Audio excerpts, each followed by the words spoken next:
Welcome, ladies and gentlemen, to the Spine Injury Solutions, Inc. Year-End 2016 Investors Conference Call. Our panelists today will be covering a number of subjects. We're going to try to keep it quick, but we're going to cover a lot of information here. Start preparing your questions using the question box on the console to the right, and put them in at any time, and we'll read them at the end of the conference.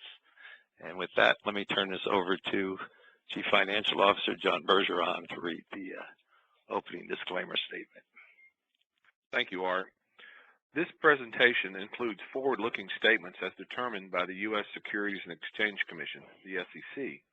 All statements, other than statements of historical facts, included in this presentation that address activities, events, or developments that the company believes or anticipates will or may occur in the future, are forward-looking statements.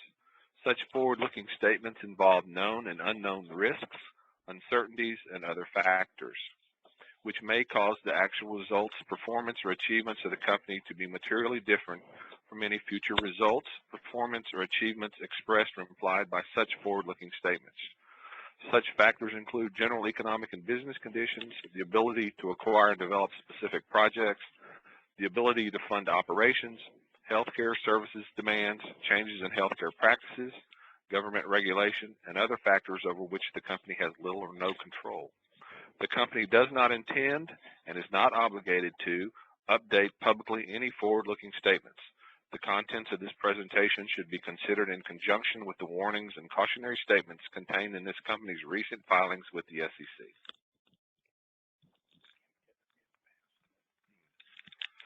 With that, I'm going to pass it to our Chief Executive Officer, Dr. William Donovan. Good afternoon and welcome to Spine Injury Solutions Year-End Conference Call 2016.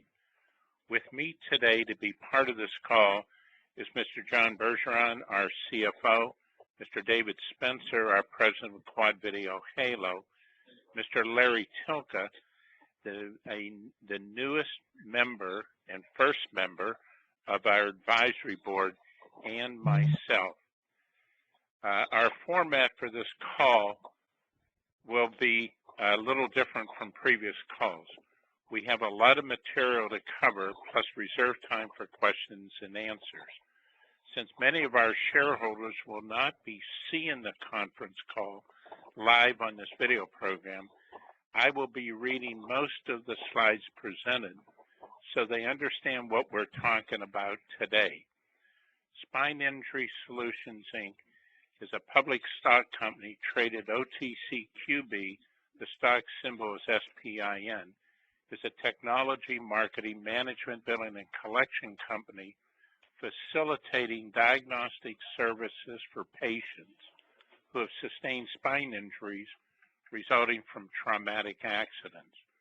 We deliver turnkey solutions to spine surgeons, orthopedic surgeons, and other healthcare providers for necessary and appropriate treatment of musculoskeletal spine injuries resulting from automobile and work-related accidents.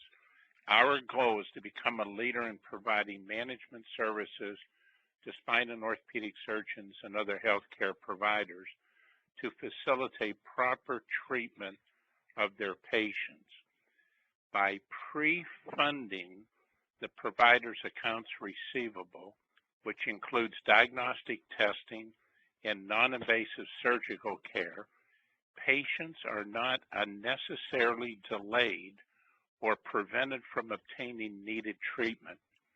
By facilitating earlier treatment through affiliated doctors, we believe that the healthcare conditions can be prevented from escalating and the injured patients can be quickly placed on the road to recovery. Through our affiliate system, we facilitate spine surgeons, orthopedic surgeons, and other healthcare providers to provide reasonable, necessary, and appropriate treatments to patients with musculoskeletal spine injuries. We assist the centers that provide the spine diagnostic treatment injections and pay the doctors a fee for the medical procedures they perform. Next. Next slide. Since inception, spine injury has funded over 8,300 minimally diagnostic treatments involving minimally invasive spine injection procedures, averaging about 100 a month. To date, spine injury has paid out over $9 million in funding for some $44 million in LOPs to an average of 3 affiliates, and has collected over $16 million cash, with an additional $6 million prepaid waiting for settlement to collect. In 2014, knowing that video transparency in medical procedures was inevitable, Spine Injury invested approximately $2.5 million in developing our own proprietary system called Quad Video Halo 3.0. The immediate focus was on expanding its new affiliate program nationally, now adding 68 new affiliates over the next 12 to 18 months by capitalizing on its affirmed proof of concept that QVH significantly increases settlements and reducing time to settlements per attorney. Mr. Tilke is the one that told us that his settlements are higher and the time to settlements is quicker. Next slide. We decided to form an advisory board because we wanted access to people who can help us come up with new ideas. So we recently announced new team members through the formation of advisory board. As Spine Injury goes national with its affiliate program, it seemed prudent to be able to additionally access the advice and wisdom of outside industry experts. Spin expects addition to this team, both inside and outside, in the near future. Our first member of the advisory board is one of the early testers of QVH here in Houston. Attorney Larry Tilke is a very well-known attorney who was captured in interest with QVH when he was introduced to us. In 2015 on Q2 investor conference call, he had some things, very kind things to say. Now, I'm going to ask Larry to say a few words. He's on cell phone because he's walking into a deposition. And hopefully we can get a couple quick questions to Larry. Larry is our first member of our advisory board, and he's going to give us a lot of insight. Larry, thank you for being on the call today. I appreciate it, and thank you very much, Dr. Donovan. I'm excited about what Spin is doing. The Quad Video Halo is probably one of the most impressive living evidence, a living evidentiary medical record that you can use in a courtroom. Typically, when we go to court, we have a doctor testifying about medical records, about what was done with a patient undergoing a surgical procedure or an epidural steroid injection. With the Halo video, we are able to capture what happens to the patient during the procedure that a medical record, black and white print, cannot see. It shows needle movement. It shows the client's reaction. That speaks volumes more than anything in a courtroom, because it is what happens at the precise instant it is occurring. You cannot adequately explain or have a client or a patient typically address a jury in words that meet what the video portrays. And that brings to light what a patient experiences. As I said last year, I've had cases with the use of Halo. And after deposition and production of the Halo video with the medical records and or deposition, the settlement value dramatically increased, and we were able to get our cases resolved prior to trial. This is what I think one of the best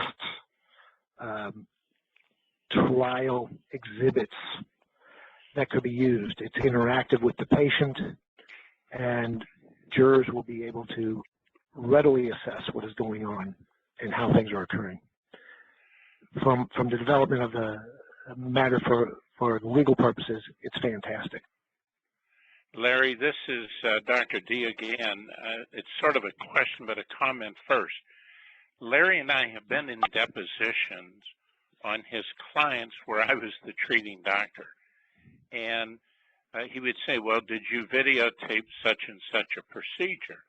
And I'll say yes, and he'll say, well, can you show it? Larry, give the response that you have representing your client when we play one of these videos during the deposition, which is going to happen on almost all of the big commercial cases. When we have done that, the other side is not typically prepared. They're prepared for what is in print. When they see it on the video, they are lost. They don't know how to adequately respond to what they're seeing. The client obviously is thrilled that we are able to capture what really occurs during the procedure. And quite frankly, the client better understands what has been done. You can explain it, but when you are shown it, you see it. The defense attorneys, they read the records, but they don't come prepared to see, the halo's positioning and the insertion of the needle and even the movement needle, or the needle's movement and the reaction. They're not prepared for that, and it goes quite well for the patient. Larry's time is very limited. Is there any questions that we would like to ask Larry?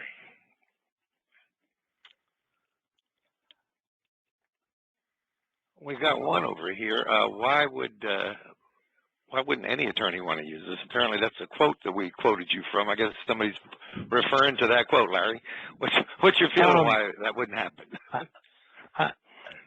The only since I've found out about its inception, if I'm going to have someone undergo like an epidural steroid injection, and it can be videoed through the quad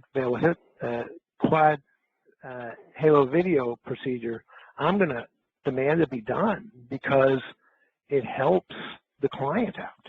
It helps the case out. The only reason that I can think that they don't use it is they don't know about it. Well, that's a good answer. And we have another question here. Back in your last conference call, you mentioned something that your cases had increased by around 40 to 60%. Here we are almost a year later. It's still holding on that track. I assume they mean collections as compared to the old way on average. Yeah, the dramatic increase in results from a settlement based upon the video. It brings a new dynamic to it that they don't know how to put into their equations. Insurance companies are now using a computer, like it's called Colossus, to try and tell you what your case is worth. And they do it by implementing various categories. There is no category for quad video halo. There isn't one. So the attorneys representing the carriers are forced to tell them, you need to see this and forget about how you're implementing or your rules to try and guide you as to settlement number. This puts it to a different playing field. And we have a question from Lee Gao. As the head of the advisory board to SPIN, what plans do you have to help promote the company? I assume it means to other attorneys or whatever. Every time I talk to anybody, and I have a lot of colleagues, I ask them if they know about it. I ask them if they're using it. I have extolled the virtues of it. Matter of fact, I had a very good friend of mine take a deposition using Quad Video Halo, and he walked away from that deposition going, "That is incredible," and was very thrilled with the results. Okay, well, I guess that's the questions we have for you right now. And let me add one more thing with Larry. He's been very, very helpful to us. We've met him many times, myself, David, Spencer, and so forth. And we're going to be doing some videotaping, testimonials type, but more education standpoint with Larry. He's down by NASA. So, and David has the green screen all set up and everything. So we're going to get Larry on video. And we've had some really unusual experiences during the depositions. I've been called every name in the book and whatever about this, but it's transparency. And we're just showing what we're doing, that's all. Some people like it, some people don't. But Larry has been very, very helpful, and he wants to work with us to spread the gospel. But Larry, I appreciate, good luck on your depot today, and I'm going to coordinate with David about getting you on some video stuff. So I appreciate very much. Thank you. All right. Thank you. I appreciate it. I'm going to sign off then. Thank you. I'm going to turn the meeting over now to John Bergeron, CFO, to go over the numbers. Thank you, Dr. Donovan. Real quick, let's look at the snapshot. A couple of things to bring up. Our market capitalization is now 8.1. We've had an increase in our per share thanks to Art and his work. We still have a 1.9 million in current assets and a 1.7 in current liabilities. We also have an inside ownership of like 46%. And we have net loss carryforwards of about $8.6 million. We currently also, if you didn't see it, we had an addition of a new affiliate in Lubbock, Texas this year. Right, next slide, please. Okay, let me preface my remarks by telling you that Dr. Donovan and I are not happy with these financial results. Losses are not what we expect, and we expect to make this positive. The good news is, or the bright side of this, is that the charges that we incurred in 2016 that made us result in a loss were non-cash charges. And the main contributor to this is the state of Florida. As you know, we did business back in up to 2013 in Florida. Well, due to a lot of problems, bankruptcies by doctors and other assorted items, we have taken a large reserve to the allowance for bad debts to cover those possible losses. Hopefully now we have all of Florida reserved, and it should not be a problem when we actually do have to write them off in the future. Now, as going down the income statement, first thing we're going to notice is the gross margins increased. And what that's really the result of, that's the result of higher percentage settlements than what we originally billed. As an example, if we billed $100 and we reserved it at 52 and the money came in at 55, well, that extra 3 goes to the net revenue, which increases the gross margin. That's Tim Donovan has done a good job of collecting money. That also, if you look at our income loss from operations, it's come down significantly. And you also have to remember, in our operating and general administrative expense, we've got $683,000 of the $2 million is bad debt. Overall, we have like $700,000 in bad debt, in non-cash charges. Next slide, please. The final is the balance sheet at the year end.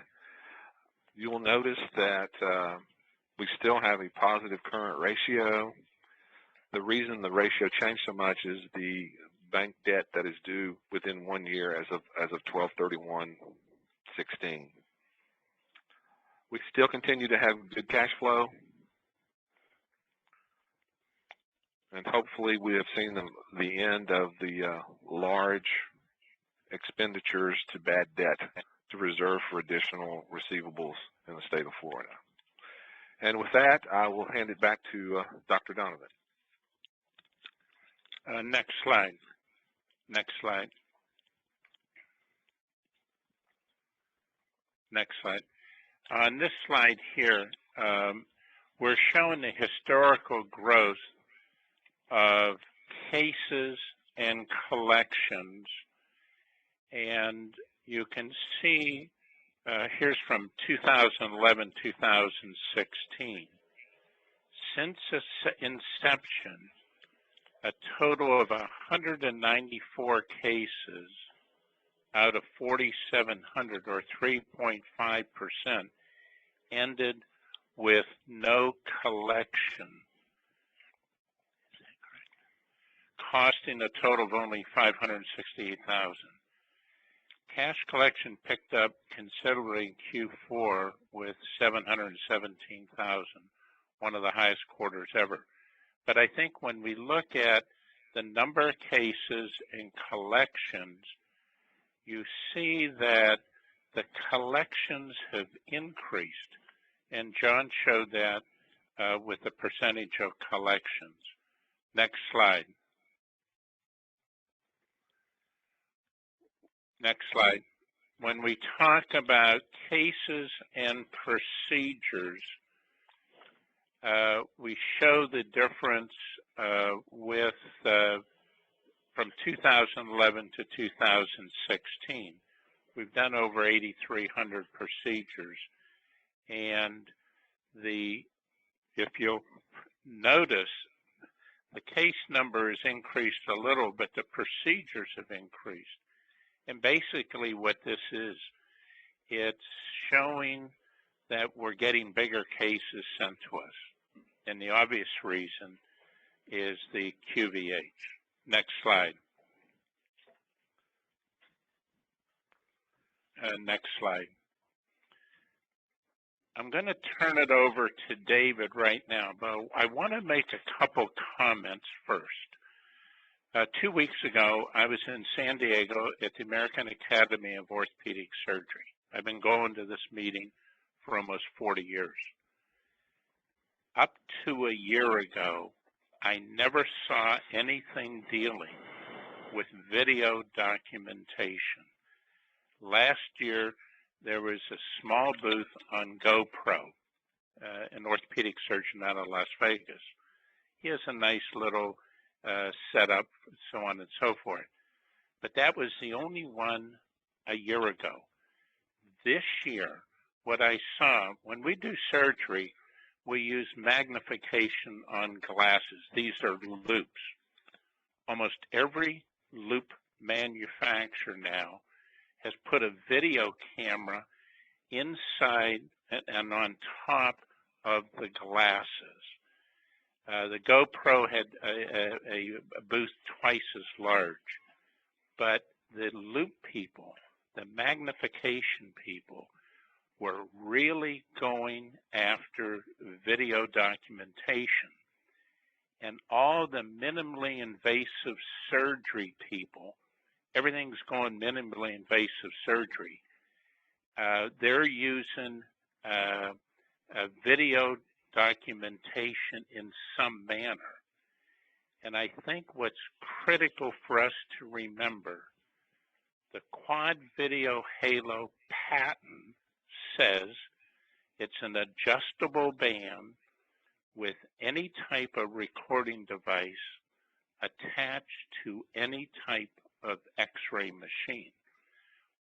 almost every minimally invasive case uses some type of x-ray, usually a C-arm, because if you're going to do an operation through a one-inch incision, you have to be able to document where the instruments are during the procedure, and that's done by x-ray.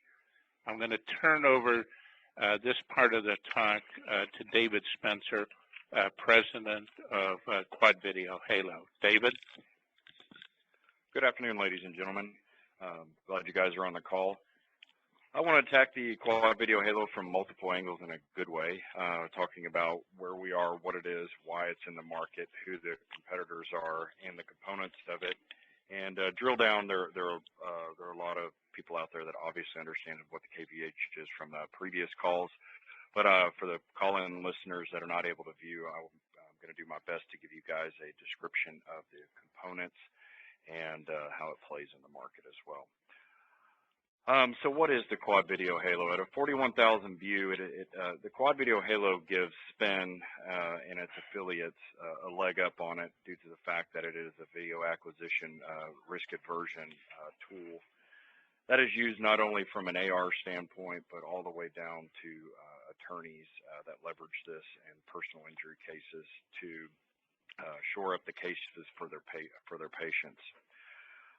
As Dr. Donovan spoke about, the QVH went through a rigorous retooling that involved meeting EN, ICU, and EU recommendations to give us, obviously, our CE mark and UL mark to go out in the market to play safely.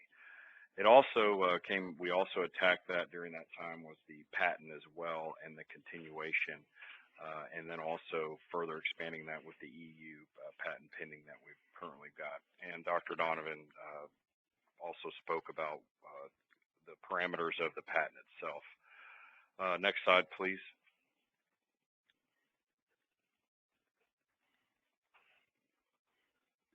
So when we talk about the Quad Video Halo from a hardware standpoint, and that includes the actual, all the way from the computer monitor, all the way, you follow the wires all the way to the cameras that actually attach as a band onto the fluoroscope or C-arm. It carries multiple components. We always break it down into what we call the parent components. The parent components there's three of them. One is going to be the clamping ring that goes around the C-arm. You follow the network cables down to what we call the Halo interface module, and then what comes out of the Halo interface module and dumps into the brain, the Halo brain, is what we call the Halo medical cart. So we follow that back up to the line, and we go to the clamping band. That consists of what we call children components, and those children components are the two 1080p HD cameras. Also, it's got a record light indicator to let everybody know that we're on stage and we're recording. Also, underneath the bottom of there are two additional components that are important. One is an integrated microphone to pick up audio conversations, and also anything else that's important during that procedure that's taking place that we're recording. And lastly, another important component to give better picture quality, because at the end of the day, it's that if we can provide better quality, then the scrutiny goes away as far as what's going on in the video, and that is surgical lights that you can turn on and off for the surgeon, not only to help obviously with their field of view, but it helps the cameras as well. The cameras are 1080p high definition. That is all sent over a Cat5 network, just as if you plug you're plugging in your home computer into your network to get internet connection. That consideration was made because we also, as we do every day, is try to find vertical markets outside of it. So why internet cameras, or what we call power over Ethernet cameras? Why? Well, every one of them is addressable. So when you start talking about other markets, we're not really locking ourselves in. We're opening up to new products and new solutions that we can provide. So those are the components from a hardware standpoint. Furthermore, once we get the videos recorded, we can't leave out the other part is the C-arm. The C-arm has got a medical cart that the doctor looks at for the x-ray views that he uses for guidance during the diagnostic and procedural part of his procedures with the patient. And what we do there is that we convert that signal that's coming from that screen onto into the interface module. And what that does is that leads us to the carts, the Halo cart. Next slide, please. And in this slide, we're covering, in the slide, what this is talking about are the cart components, the 27-inch touch monitor screen, so everybody can see what's going on and what we're recording. I've obviously talked about the high-definition cameras.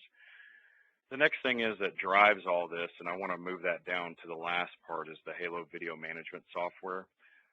Also, we have a backup power supply system that in case power is interrupted during the procedure or any time during the idle period of the Halo, if it's not being used, the backup power supply will kick in and run 15 minutes, and successfully through software and communication will shut everything down in a safe state. We've also integrated in a barcode scanner for to bring in drugs if you wanted to tagline your time sequence of the videos and bring in what time you actually introduce the drugs. The barcode scanner will do that, and it will also facilitate state-issued identification, i.e. driver's license. When all this is offline, or what we call it, not really offline, but what we call an idle state, it doesn't just get left there. We have a war room that we monitor all of the carts that are out there, and as we continue to deploy these through the affiliate program and through other markets, we continue 24/7 monitoring and real-time support, and that's all made from the backbone system of the Power over Ethernet system, where we can leverage networks to monitor our hardware out in the fields and give our doctors, clinics, and patients better customer service. And we continue to revise that weekly. Every time a new clinic takes place, affiliate-wise, we sit down and we look at the pros and cons. What great, what didn't, what can we improve on? So that's a huge leveraging point for us. And so then at every site as it's recording, not only are we having, if you can imagine, a DVR just like in your home, we're recording that at the local level, and that's what we're calling in the clinics on remote, from our remote standpoint. It's all dumped onto a secure hard drive at that point, and then what that does then is then kick out to our Halo cloud system. A cloud system is secured. It's housed in on servers that are HIPAA compliant. We've got backup, redundancy, and all those great things. And that's actually our backbone to communicate from, i.e. the war room to the clinic and get these files produced and make sure that they are secure. The cloud is the heartbeat of it all. And then once the procedures have been successfully brought up into the cloud, we bring them down, analyze them, and then we send them back up for viewability at the attorney level, clinic level, and other important parties that are involved. So it's obviously put into a medical grade cart per our marks, our UL marks that we have. So everything's good in that sense. Then the last thing is, what are we looking at? What is this looking like at the end of the day? And the important thing to remember is that the four views, i.e. the quad, is you've got the doctor view that has the FOV, which is field of view of what the doctor's actually doing. You've got the fluoro view that shows you what the doctor's looking at, as well as the actual x-ray itself. Then the third view is the cart view. It shows you what's going on in the room, what's going on, who are the players involved, how's this procedure being done. And then lastly, the patient view, the most critical, the most important person of all this. We want to take care of it and document, their responses, where their response mechanisms to this pain in their back. So that is what the four views stand in itself. And today, what we're going to try to do for the first time is we're going to show you guys a live procedure that we recorded this was, I don't remember the date on it, but it was a while back ago. But we want to present this to you so y'all can hear the pain and suffering of the patient and really get a full view of what that is. So if we can go on ahead and try to play that, that'd be great. Hopefully you guys can hear it.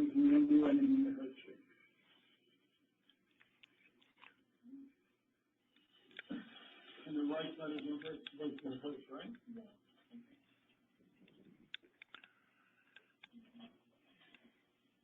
What we're seeing here, the patient's on their tummy, and the back is being prepped with iodine, and then the drape is put on. We'll try to hear the doctor now. Now, this take a little bit of burning on it, okay? 1, 2, 3, local anesthetic. This is the skin.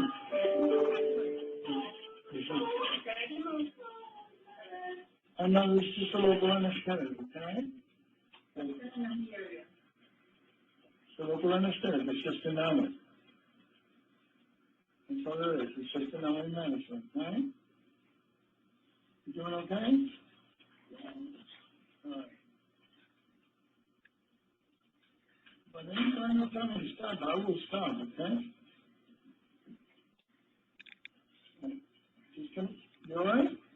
Try not to move. You're going to feel pressure. You should not feel pain. You okay? It's just pressure. You okay? All right, we're almost done, okay? With this one. There's pressure. Don't move, don't move, don't move. You can't move.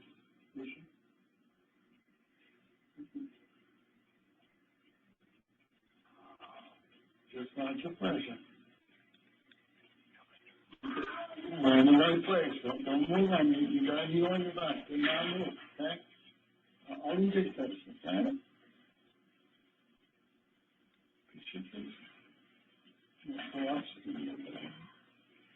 Don't move. You got to heel on your back. No, just do that one first. I'll go ahead and stop it here. Yeah. Obviously, it's an audio-visual presentation.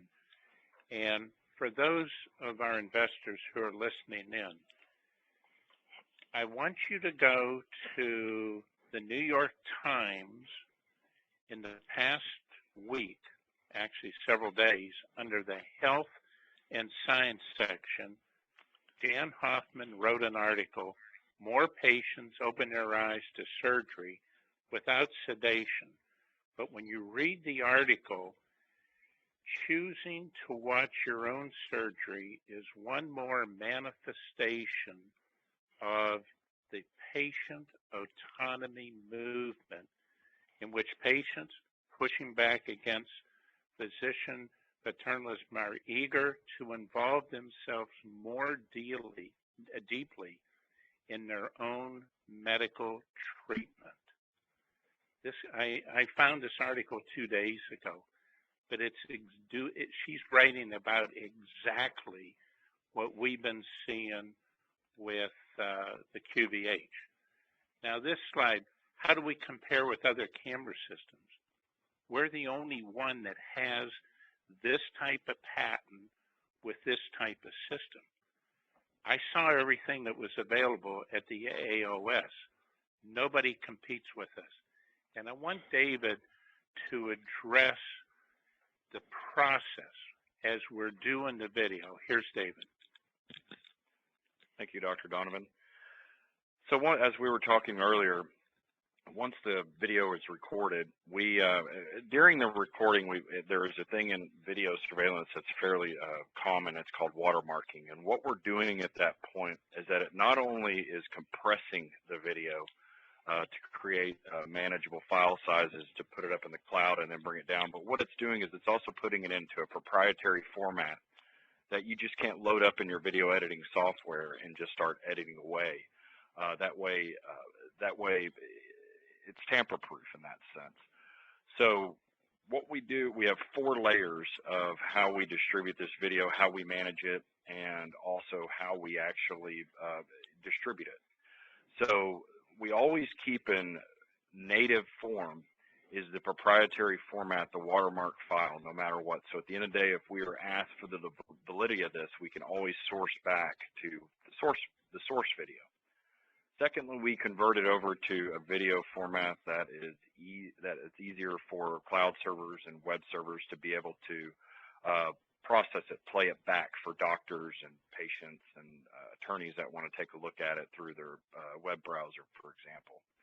We also create another format that allows for cell phone viewing as well inside of the box, our actual cloud server, to play back for portability, on the go, need to pull it up really quick, playback, multiple reasons. And then lastly, we produce onto a DVD for the doctor to be able to put this inside of their medical reports for supporting documentation. I think that's one of the biggest things, is that we have multiple layers of not only for video sourcing, but redundancy as well. So we're not always left out in the cold, with procedures or trying to find them. We've had routing going on constantly 24/7 across, the network and the internet as well. Also, it's definitely, as you could see from that video, it's the most powerful, transparent video evidence available in the industry. And for these reasons, PI attorneys are being made aware of the QVH, and they want it. And it's just as important that the patients want it, because they know that from their sense, when you think about the psychology behind that as the patient, is that only capable docs that are confident enough to do video procedures, that tells you something, that if your doctor is willing to go and be video recorded, he's working in your best interest. And then also the other part is that it cuts out, it only leaves behind the only necessary procedures that need to be done, because now it's under what we could almost an audit configuration. And then also best practices will be here from that at the medical level. And then the most compelling and thing we see all day long that attorneys love is that it actually is recording the pain and suffering, not just a report. It's not just the attorney trying to explain this. This is actually showing what's going on. And at this point, that concludes the Quad Video Halo section. I would like to turn this back over to Dr. Donovan. I appreciate it. We've been talking about affiliate program. Next slide. This gives you some idea of the, next slide, the requirements. Obviously, you're going to deal with licensed people, and depending on the state, it could be an MD, DO, it could be a chiropractor, it could be a physical therapist. Basically, we're looking for people that have a clean record, people who are interested in getting the next 10 to 30 grand cash per month, and to be, if they're in a situation where they're not an MD or DO, we can probably work with them to figure out how to resolve this issue. And they have to be in a viable market. Next slide. We have changed our attitude about how to develop the affiliates from a cost standpoint. We've made major changes. We're basically saying to the right candidate, we want to get a QVH and system set up in your office with little to nothing to be paid. You'll pay the transportation to put it up. You'll pay a maintenance fee for storage and processing the videos. However, the affiliate is responsible for everything else: rent, leases, staff, medicine, needles, malpractice, normal operating expenses. And in order for the affiliate to get the video, they must offer spine injury the option to fund the LOP. So we're basically put in a free unit, but we expect to be able to do the funding of the LOP. Next slide. We differ from other funding companies. The Here, when we talk about the funding, we know that most cases are going to take several years to settle. We're dealing with the serious injury cases. So most of the soft tissue cases, spine injury never gets involved. But in the serious injuries, we may evaluate the patient, but it may not be necessary to do any of the diagnostic procedures. Depending on what type of procedure is done, spine injury will fund between 20 and 30%, depending on the type of procedure. What we have seen is the entire case process can be shortened. Next slide.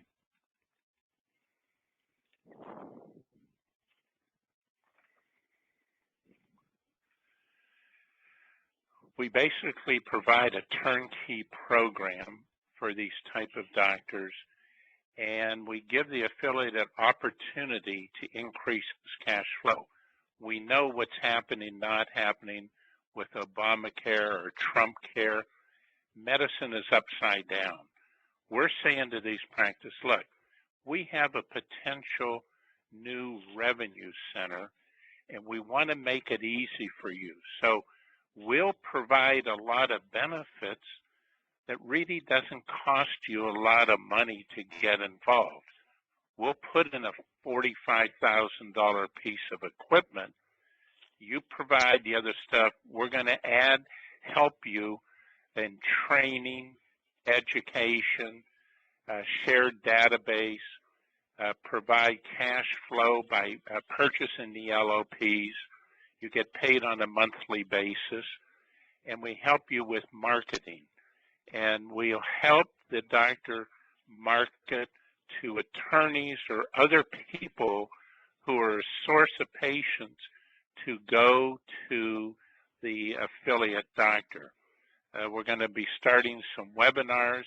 We have gone to trade shows. We're trying various types of trade shows and journal promotion.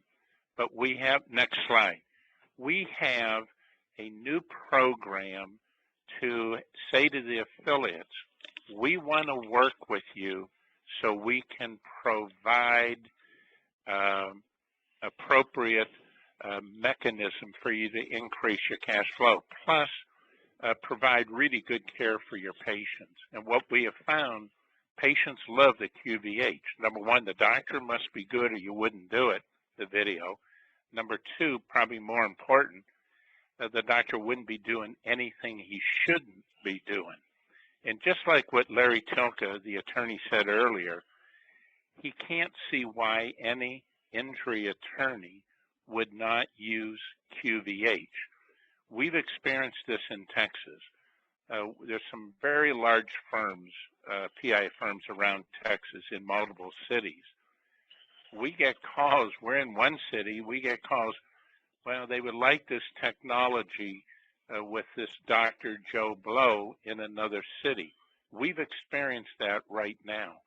And once you get into a area, you then market to doctors, emergency rooms, attorneys, and so forth. Next slide.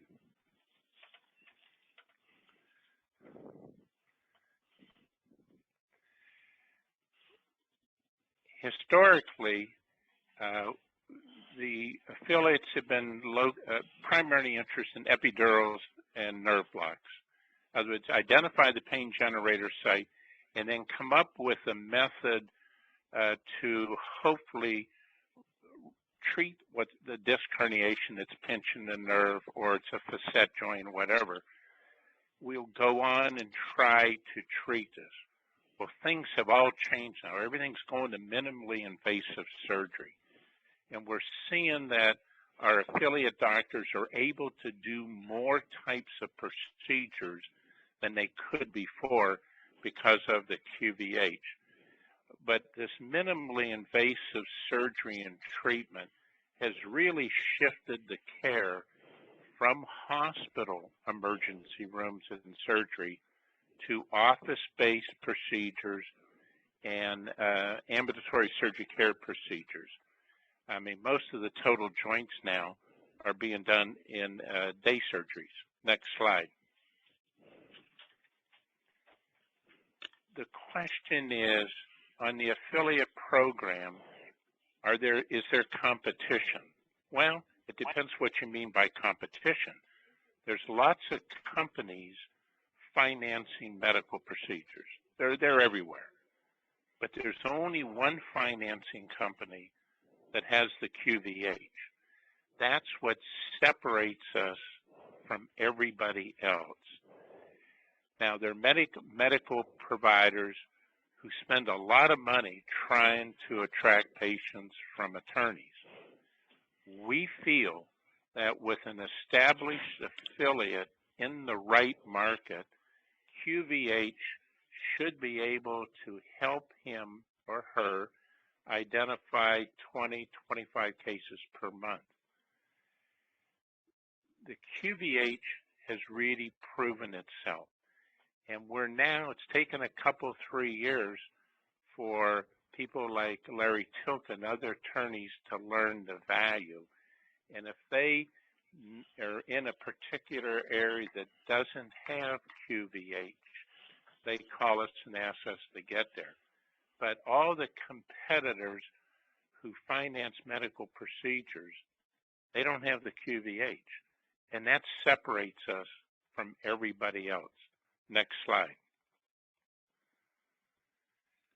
When we talk about what is SPIN's magic bullet, well, David addressed it.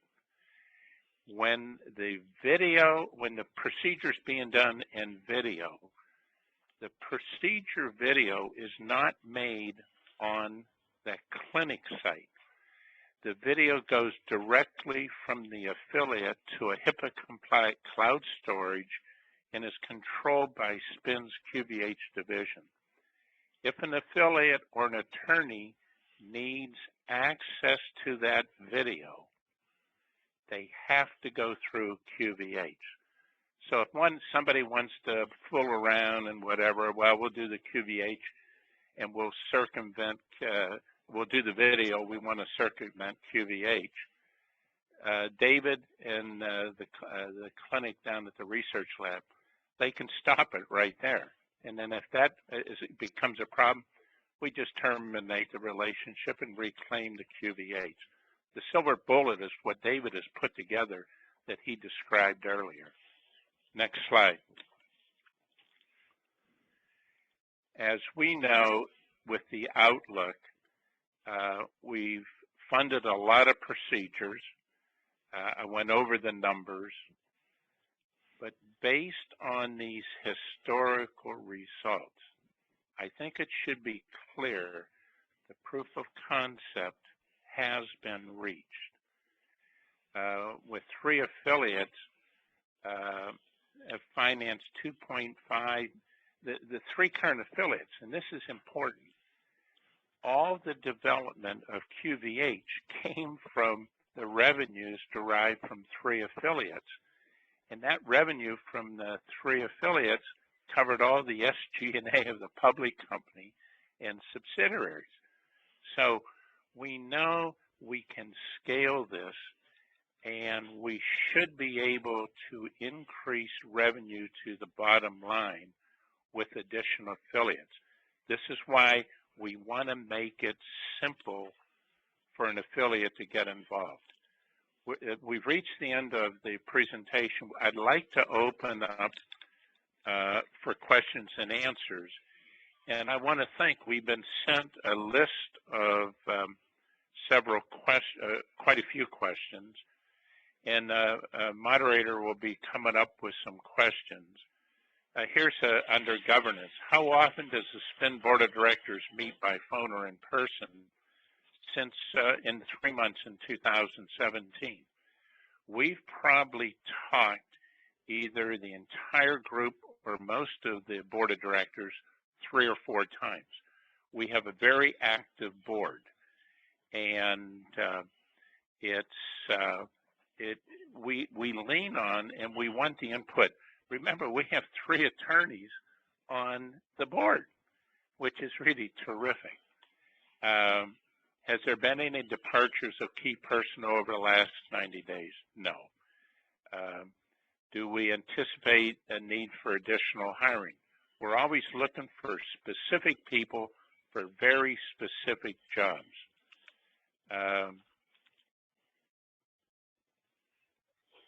Oh, here's a great question. Has SPIN obtained or determined a valuation for the QVH patent? This has actually come up 3 or 4 times recently. But no, we haven't, because we didn't think we really needed it. But David is working with some people who are in the high-tech industry in looking at what is the value of the patent and the QVH. So nobody's come to us with an offer or anything, but I think that there's been a lot of interest. Geez, you know, what is the value of that? And whenever we get something, we'll let you know. I've got a few questions. You want me to jump a few in and then you can finish? Yeah, I know that sure. list is kind of extensive. It's from the Yahoo chat board, but you can come back to that later. Let's get some of the people live right now.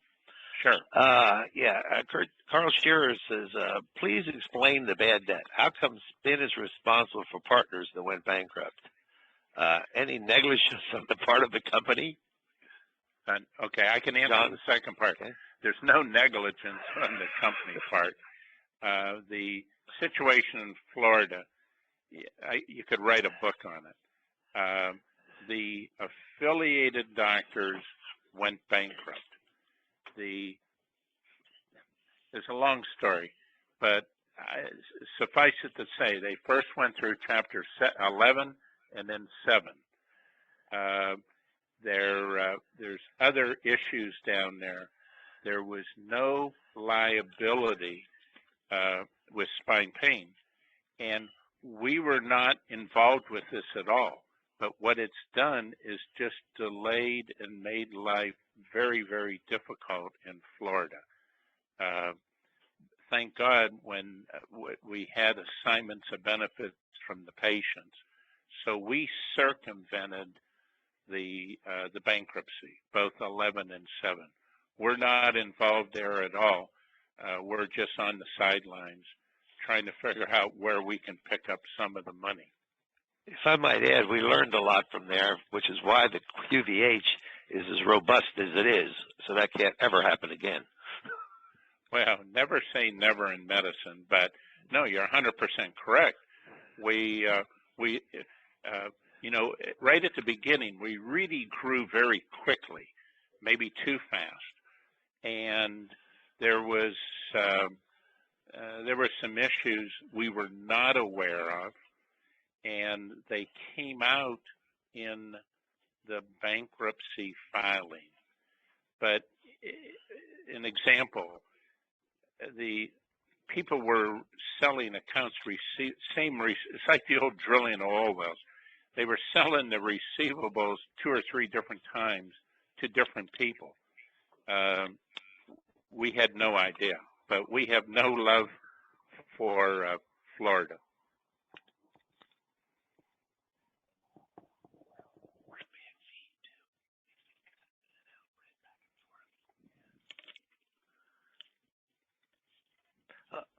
I'm sorry, we're waiting for a question. I was just interrupted here. Hello? Yeah, we're here, right here. Okay, yeah. Next question is another question from Carl Shearer. Who is the Lubbock partner? A clinic, a doctor, a hospital? Question mark. I'm sorry, what was the question? The Lubbock partner, is it a clinic, a doctor, or a hospital, or what? The Lubbock affiliate. The Lubbock affiliate is we're working on a new type. It's in a location that is not a medical doctor, and I've moved in temporarily to get it started. The owner of the facility prefers not to have his name out there for various reasons. I believe Lubbock's going to be a very strong market, but we're just getting started, and it's going to be sort of a hybrid market affiliate, and we will tell more about it as we develop more things in that area. We're trying this type of method because we're looking at some other areas the same way. And that's because of rules within Texas, if I might add. Am I correct with that?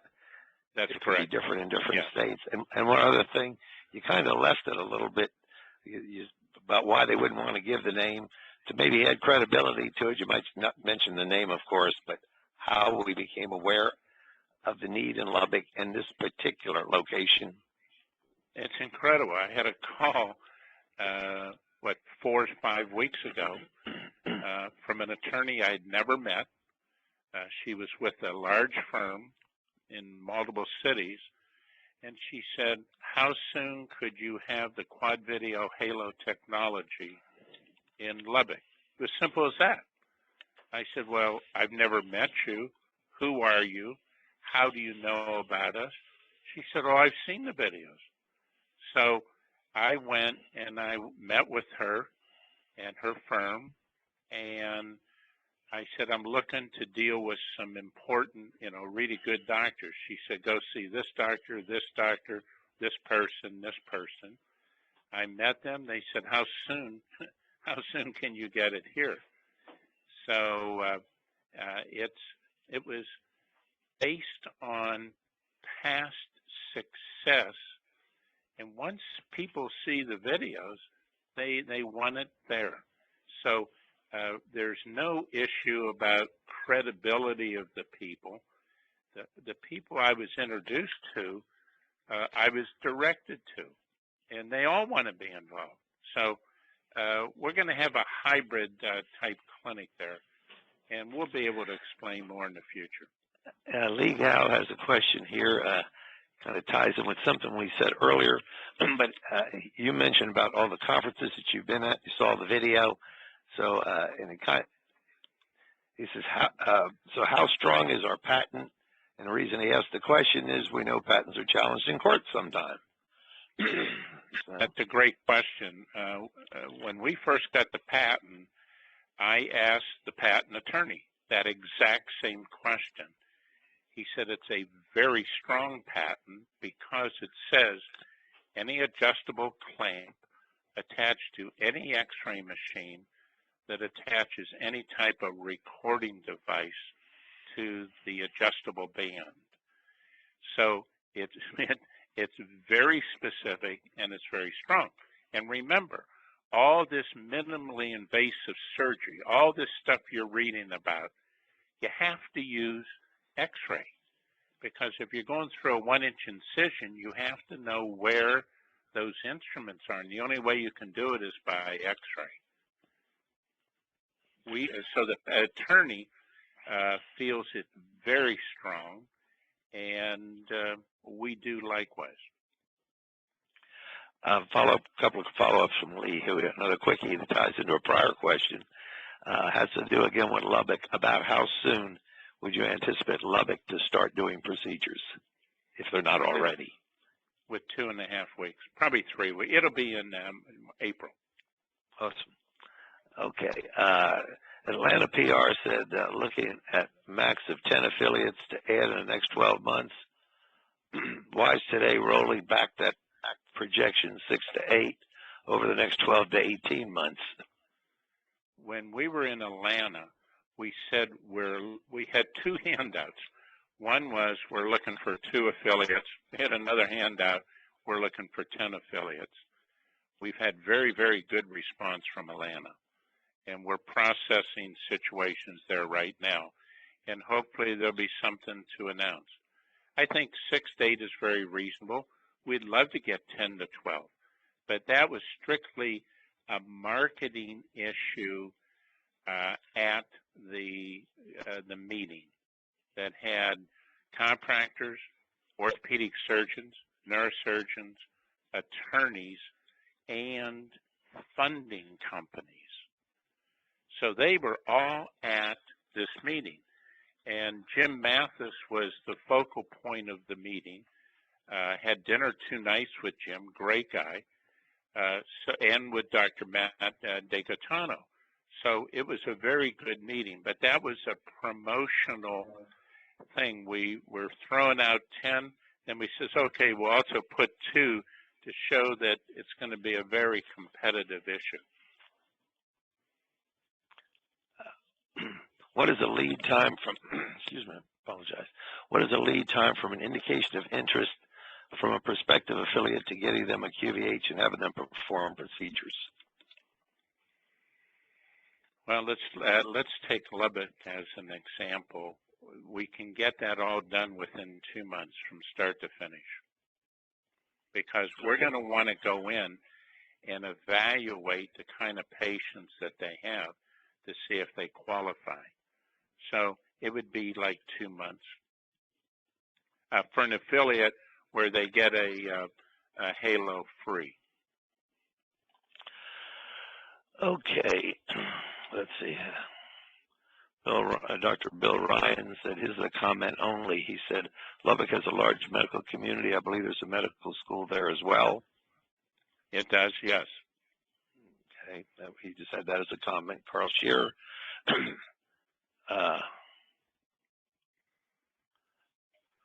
That sounds like Texas AG compliance. I don't know. I'm sorry, Carl. This is when maybe that deals with. I'm not sure what this is. Maybe it deals with a corporate practice of medicine. Oh yeah, I think that's what he's talking about. Yeah, you cannot do that in Texas. Right. The clinic in Lubbock, if it was 20 miles west or 30 miles west in New Mexico, it would be set up differently, totally, because there's no issue with corporate practice of medicine in New Mexico. And there's about 25 other states the same way. Okay, here's another question. About how much is each procedure billed, and how much will Spin pay for LOPs? I guess he's saying LOPs. Okay, it depends on the procedure. They'll vary from 20 to 30%. And it'll vary, and depending on what you do. So that was on one of the slides that we showed. Okay. Go ahead and answer a few more of those other questions that you have there. Keep your questions coming in here. Use the little box over on the right-hand side for questions. Okay, let me question. Does the company have a succession plan in place in the events of anticipated or unanticipated departure? That means death of any key personnel.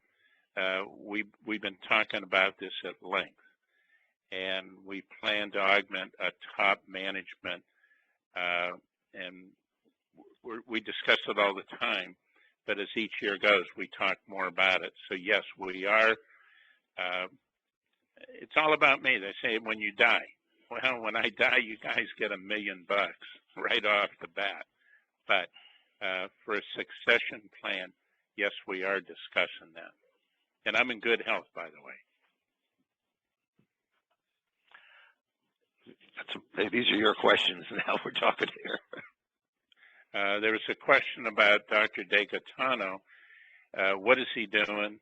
Is he dealing with sales and marketing of the legacy, or is he involved just the sales and marketing at QVH? He's involved with both. I was on the last 4 days, I've been on phone call, 2 to 3 calls each day, and we're looking at some significant opportunities, and it would deal both with affiliates and with sales. And when he became, obviously understands the new affiliate program where there's minimal cost to the doctor. And we have contracts that David has put together for sales where there's like a 60-day trial period and so on and so forth. And it's about a 14-page contract. So we have all of that stuff. And Matt's doing a variety of things. And is he full-time? Well, he's being paid as a full-time employee, but he also has his own businesses too. But Matt is always available.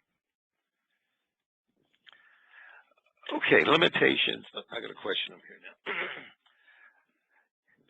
now. Limitation on growth of the affiliates.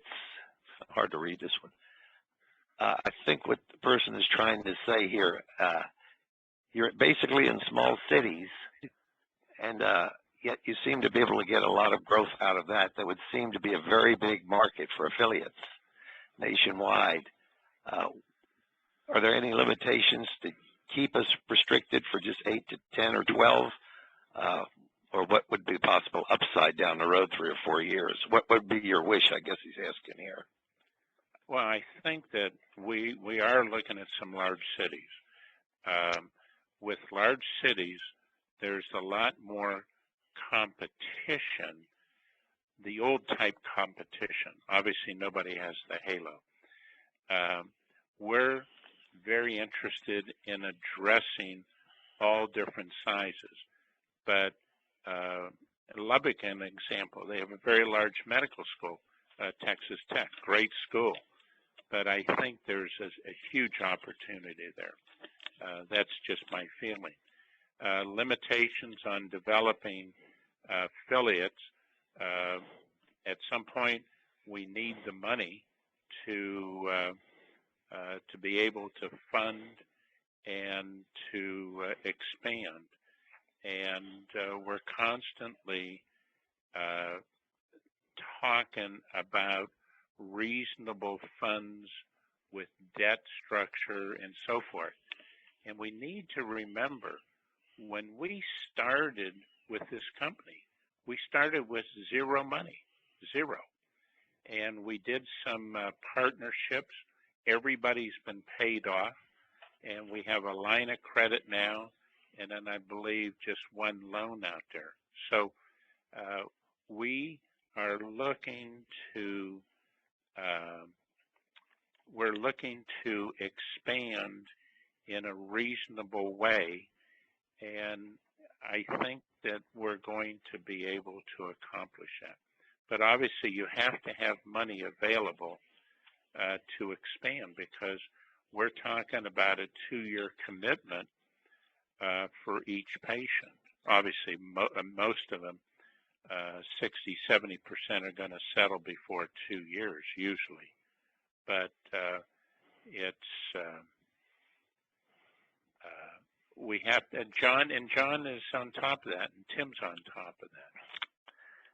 Would you address, and this is me adding this piece just to keep it clear, about how you might get that money? Well, I think we can do, at the point when we need it, we can do some type of debt structure. We're kicking around a lot of things. High yield debt, asset-based high yield debt. Mm-hmm. Yeah. Okay, Herb Berman, we'll do actually, we kind of covered this somewhat in the presentation. I think, will new affiliates be getting patients referred with our sales report? If yes, what type of sales report? I don't understand the question. I think what Herb is saying, I think we kind of covered it already. It's really the affiliate program and how Spin is going out, and they will do a lot of the marketing sales support, attract attorneys, and put ads in a local business journal and so on. We're giving support to the affiliate, I think is what he said. And I think that was covered. That's how we plan on getting affiliates, as compared to just the person who's buying procedures. All he does is buy procedures. He'll pay more for it, but he won't give them support. He certainly doesn't give them QVH. So Herb, that I think is covered, and Herb has a follow-up question. Remember, our competitors, the funding companies, yeah, they'll buy the procedures, but they don't have the quad video, period. Mm-hmm. And that separates us from the rest of the people.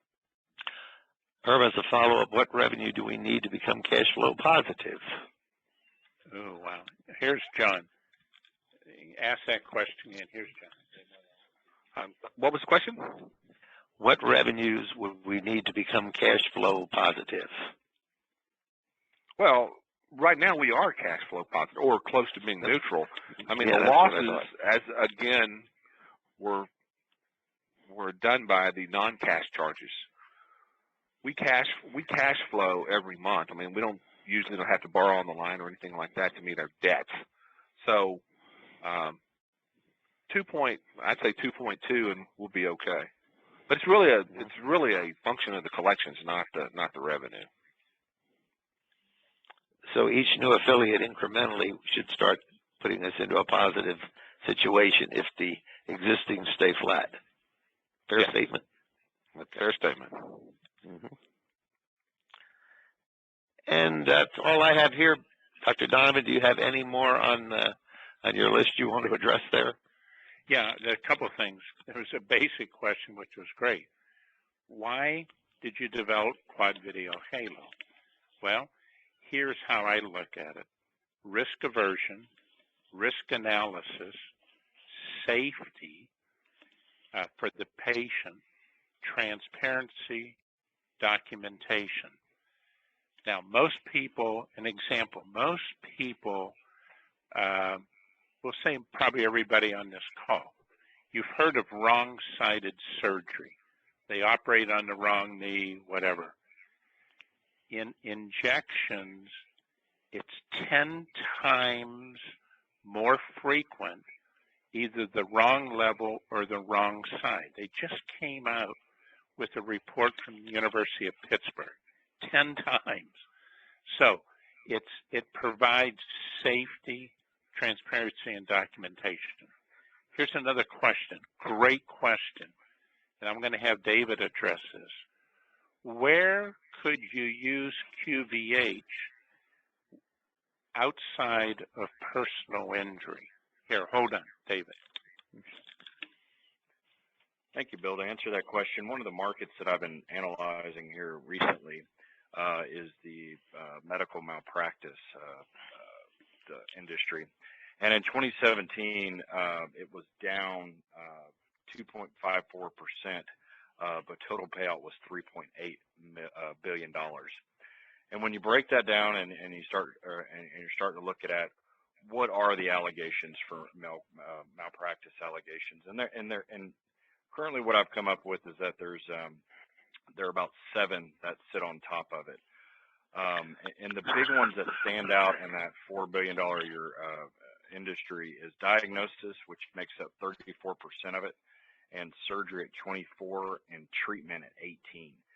That just tells you that that's a big market that we could possibly gain leverage to play in on both sides of that. That information come from the National Practitioners Data Bank, and it's a very interesting analysis that I'm looking at right now to start breaking into these states that have higher payout with malpractice and find out who these litigators are that are playing in that arena, and let them know about Quad Video Halo.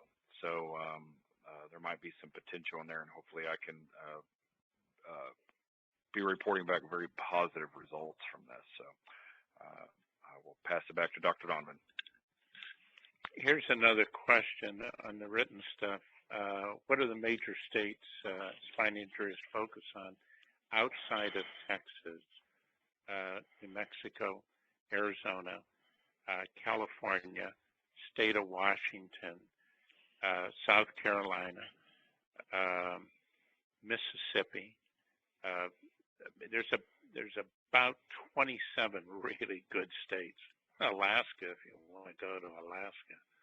But we feel there's a lot of opportunities, and I had a very interesting call today. that was trying to address multiple states from one entity. So we're looking at other states, and we want to get into some other states as soon as possible. That's all the questions I have on this end. If you got any more there, or else we can kind of wrap this. Oh, I think we can wrap this up, and we want to maintain the communications, and we're excited about what we're doing, and I think the new affiliate method makes sense. It's like the Singer sewing machine. They make their money with people using it, so give it away almost free. So this is what our approach is, to get more QVHs out into the market. And I want to thank everybody for taking this time to listen to our call. I appreciate it very much. So thank you. And thank you all, and we're going to go offline now.